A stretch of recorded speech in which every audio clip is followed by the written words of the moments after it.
eh, kesakitan dan kebersihan lingkungan ini. Nah, untuk yang saat ini kita akan membahas yang masalah diare pada anak. Tapi sebelum itu saya pengen ibu-ibu berkelompok dulu nggih, berpasangan. Dari masing-masing pasangan itu saya pengen yang rumahnya saling berjauhan. Misalnya kayak Bu Cici dusun Kramat sama Bu Iin kan dusun Dadap nggih.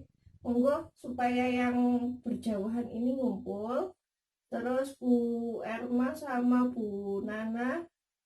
Nah, itu kan rumahnya jauh. Saya minta jadi satu pasangan nggih. Cari yang rumahnya jauh ibu-ibu. Monggo, saya kasih waktu 30 detik harus sudah nemu pasangan. Saya hitung 1, 2, 3. Oke, ternyata cepet nggih Bu nggih kalau cari pasangan sebelah-sebelahnya. Oke. Sudah menemukan pasangan, terus saya pengennya ngobrol nggih, bicara sama pasangannya itu tentang diare. Nah, yang pertama adalah monggo ibu-ibu bisa sambil dicatat ya. Yang pertama, menurut ibu, nanti sama-sama ditanyakan ke pasangannya apa yang menyebabkan anak terkena diare, itu apa. Nanti soalnya dicatat. Terus yang kedua, bagaimana ibu terkena diare. Lalu kemudian yang ibu lakukan ketika anak itu terkena diare. Yang keempat adalah jika diare tidak diobati, apa yang akan terjadi. Pun paham ya Bu nggih? Terus yang selanjutnya, yang terakhir nih, bagaimana cara mencegah supaya anak tidak terkena diare lagi. Nah, sudah dicatat semua nggih Bu nggih? Nah, saya beri waktu 3 menit monggo omongan kali pasangannya sama coba ditulis. Nanti akan kita bahas setelah ini. Monggo ibu-ibu.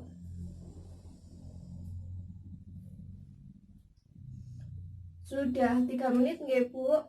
Nah, ini dari pasangan-pasangan ini saya mohon menggerumbul ke sampingnya. Jadi 3 pasangan jadi satu nggih, jadi satu kelompok. Monggo yang sebelah sini. Nah, terus yang sebelah sini 1 2 3 4 5 6, 1 2 3 4 5 6. Yang sebelah sini juga nggih Bu nggih. Nah, nanti coba dari diskusi yang berpasangan tadi ini diomongkan dalam satu kelompok niku nggih, yang 6 orang ini tadi. Nanti perwakilan 1 orang saya tunjuk untuk membacakan hasil diskusi kelompoknya. Nah, coba ibu-ibu sekarang hasil omong-omongannya sama pasangannya tadi dirembukan lagi dalam satu kelompok untuk jadi bahan pemaparan, bahan nanti yang untuk diomongkan di satu kelompok.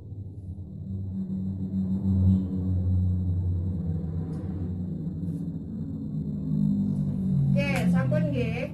Untuk yang pertama mungkin Ibu Cici, hasil dari kelompoknya bisa dipresentasikan nggih Bu nggih. Monggo, saya pengen dengar suaranya. Hasil dari kelompok 1 Ibu Cici, monggo gimana tadi untuk diare, penanganannya, gejalanya, monggo Bu Cici. Ini tadi hasil diskusi dengan Ibu Nana, Iin, dan Bu Erma. Menurut ibu-ibu, yang menyebabkan diare itu dari anak yang jajan sembarangan, terus anak sering minum air-air yang mentah, habis gitu anak kadang kalau mau makan tidak cuci tangan dulu.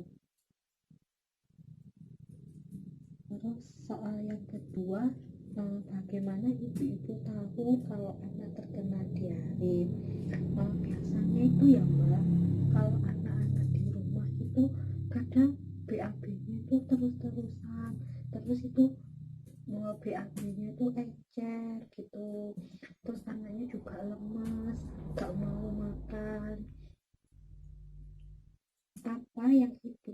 dilakukan jika anaknya terkena diare? Nah, kalau biasanya ya Mbak, pas anakku diare di rumah itu kadang tak bikin oralit yang itu loh Mbak, air hangat pakai gula sama pakai garam. Kadang itu Mbak, kan kata ibu-ibu itu dulu kalau posyandu itu bisa meredakan diare jika diare terus-terusan. Apa yang terjadi jika diare tidak diobati? Ya, kalau diare nggak diobati itu Mbak, menurut ibu-ibu kok anaknya nanti bisa lemas, terus habis itu kok anaknya nanti tuh bisa ini loh Mbak, kayak kekurangan cairan, apa sih Mbak itu bahasanya dehidrasi ya Mbak, itu terus nanti ya pokoknya anaknya lemes lah Mbak, tambah terus kulitnya tuh kayak pucat kayak gitu-gitu. Nah, cara mencegah supaya anak tidak terkena diare lagi, ya berarti ibu-ibu di rumah itu harus menjaga alat kebersihan makannya. Terus kalau habis belanja di sayur, itu sayurnya itu dicuci sampai bersih. Habis itu kalau masak, ya sampai harus matang. Kalau bikin minumnya tuh juga harus yang sampai mendidih, ojo yang masih mentah gitu diminum. Terus biasakan Mbak, anaknya kalau mau makan itu harus cuci tangan, terus harus pakai sendal gitu Mbak, itu menurut kelompok saya. Terima kasih. Oke, luar biasa sekali. Pinter kelompoknya Ibu Cici ini, pinter-pinter semua nggih. Tapi sebelum saya bahas nggih hasil dari diskusi kelompoknya Ibu Cici, saya pengen dengar hasil diskusinya dari kelompoknya Bu Heni dulu nggih. Monggo Bu Heni untuk gimana tadi hasil diskusi kelompoknya. Monggo Ibu Heni. Assalamualaikum warahmatullahi wabarakatuh. Ini tadi hasil dari diskusi kelompok dengan Ibu Bila, Ibu Iza, dan beberapa ibu yang lainnya. Jadi, masalah diare itu faktor yang paling banyak mempengaruhi adanya diare itu adalah kurangnya higienis, kurang menjaga kebersihan, terutama untuk anak-anak. Karena anak-anak itu biasanya bermain di mana-mana, terus langsung makan tanpa harus mencuci tangan terlebih dahulu. Nah, diare ini ada juga kejadian dari Ibu Heni itu, anaknya masih bayi tapi dia diare. Nah, diarenya itu terus menerus, dibawalah ke dokter. Katanya dokternya bayinya itu belum bisa menghasilkan enzim yang bisa membuat fases itu padi. Saran dokter sesuai nanti dengan perkembangan bayinya sehingga bisa memproduksi enzim, jadi nanti bisa menyesuaikan sehingga tidak diare, maksudnya fasesnya tidak encer lagi. Kalau diare yang dialami oleh orang yang sudah dewasa itu biasanya bukan masalah higienitas lagi, maksudnya bukan karena tidak cuci tangan atau apa gitu, tapi biasanya disebabkan oleh faktor makanan yang misalnya pedas, itu seperti yang dialami oleh keluarganya Ibu Dwi. Itu kalau setelah makan makanan yang sangat pedas itu dia akan mengalami diare seperti itu. Nah, untuk mengatasinya, kalau dari tingkat anak-anak tadi, tentunya dilihat dari faktor penyebabnya. Anak-anak yang yang mengalami diare itu sebagian besar kan karena faktor kebersihan, kurang menjaga kebersihan. Jadi untuk cara pencegahannya itu ya tentunya kita memberikan pendidikan terhadap anak-anak, pendidikan pembiasaan kepada anak-anak untuk bisa hidup bersih dengan cara selalu mencuci tangan sebelum makan dan mencucinya harus dengan benar. Tapi tidak cukup itu saja.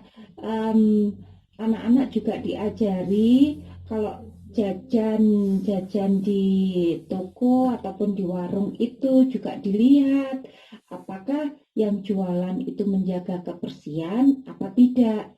Jadi kalau anak-anak itu penanganannya lebih kompleks ya, mulai dari pendidikan dan kita sebagai orang tua harus juga memberikan contoh. Nah, sedangkan untuk dewasa ya tentunya tadi karena faktor diare tadi, karena faktor pola makan, faktor yang dimakan apa itu ya akhirnya harus kita jaga juga makannya karena diketahui sumbernya dari situ gitu. Sedangkan untuk bayi mungkin sebagai pengetahuan saja bahwa kalau bayi itu mengalami diare belum tentu dia itu salah makan atau apa, tetapi memang ada faktor lain yang mempengaruhi, diantaranya ya faktor biologisnya anak, tubuhnya anak itu tadi yang belum bisa memproduksi enzim untuk bisa mengeraskan tinjanya. Mungkin seperti itu yang bisa saya sampaikan dari diskusi kelompok kami. Semoga apa yang kami bahas kali ini bisa bermanfaat bagi orang lain. Terima kasih, saya akhiri. Wassalamualaikum warahmatullahi wabarakatuh. Waalaikumsalam warahmatullahi wabarakatuh. Luar biasa sekali. Kita kasih tepuk tangan dulu nih buat kelompoknya Bu Heni sama Bu Cici. Pemaparannya Bu Heni sangat luar biasa nih, kados dokter Bu Ponan. Iya, memang pengalamannya Bu Heni sudah banyak ya menangani anak yang diare. Anaknya kan sudah 3 nih Bu nggih. Ageng-ageng. Ya, itu tadi berarti kalau boleh saya simpulkan sementara ini tadi hasil diskusinya itu adalah penyebab diare itu terutama masalah kebersihan ya Bu nggih, kebersihan dari anak, kebersihan dari makanannya, kebersihan dari tubuhnya anak, dirinya anak, dan juga mungkin tadi yang ditambahkan Bu Heni diarenya ada karena memang enzim pada anak masih belum siap pada bayi tadi, dan juga makanan yang terlalu pedas atau asam ngoten nggih Bu nggih. Iya, itu juga sama makanannya yang belum dicuci dan masih kotor tadi nggih. Oke, kalau penanganannya ibu-ibu juga sudah pada pintar tadi, bisa ditangani pakai oralit nggih, air, gula, dan garam. Tapi kalau sebaiknya pakai yang saset nggih Bu nggih, yang sudah dari bidan atau Kementerian Kesehatan itu.